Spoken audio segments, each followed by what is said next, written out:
विरोधात कोणीतरी उभं केलेलं आहे. सातारा सांगलीमध्ये दोन्ही महाराजांना विचारात घेतलेल्या उमेदवारातून असा जयंत पाटलांनी टीका केली आहे. आता जयंत पाटील साहेबांनी काय बोलावं हा त्यांचा विषय आहे. आता मी जर त्यांच्या घरात त्यांना कोण विचारत नाही म्हणजे तर कसं चालेल. त्यामुळे असं होत नाहीये. आदरणीय मुख्यमंत्री महोदयांनी भारतीय जनता पक्षाच्या श्रेष्ठीने उमेदवारी जाहीर केलेली आहे आणि त्यामुळं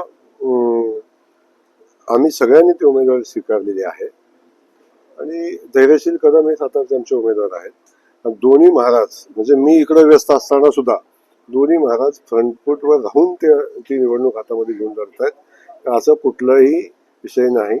विरोधकांचं काम आहे की समोरच्या पार्टीमध्ये काय वाद लागतो का, काय करता येतं का, असं काहीच जमत नाही. असं बोलून तरी काय हाती लागते का. डाव आदरणीय जयंत पाटील साहेबांच्या सारख्या कसलेल्या राजकारणाला माहिती आहे काय बोलायचं असतं.